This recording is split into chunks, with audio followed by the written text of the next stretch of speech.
Well, as of yesterday, the Oilers are in a pretty tight spot, as news broke that the St. Louis Blues have made offer sheets to not one, but two Oiler RFAs. And they're arguably the two most exciting developing players the Oilers have on their roster, Dylan Holloway and Philip Broberg. And as much as I hate to admit this, it's a really smart move by the Blues.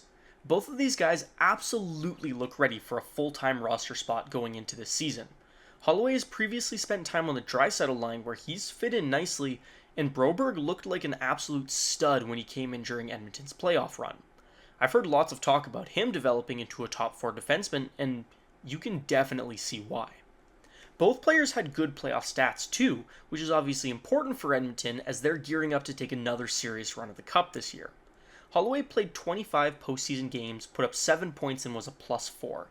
Broberg came into the run a little later, having played only 10 games, but he managed to put up 3 points, including 2 goals, and finished with a +8. That is all against Dallas and Florida, by the way, two very good teams. Stats like those make both of them key depth players who would really help round out a roster. It would really suck to lose either of those guys, let alone both of them, and the Oilers are going to be hard-pressed to match their offers.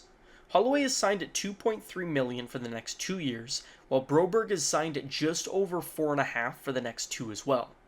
Holloway's contract is right where I would have expected it to be, and while it definitely seems like an overpay for the essentially unproven Broberg, if he turns into the player he's projected to be, then that contract won't look so bad. And if the Oilers matched both offers, then as things stand, they would be $7.2 million over the cap going into the season. Edmonton was already strapped for cap space, and being strong-armed into these contracts certainly doesn't help.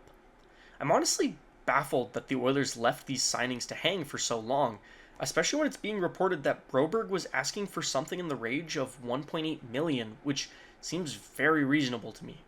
Now they have to try and find a way to clear up enough space just to get these guys. And while the obvious and ideal situation is to find a way to offload Nurse, that sadly seems pretty unlikely considering his full no-move clause.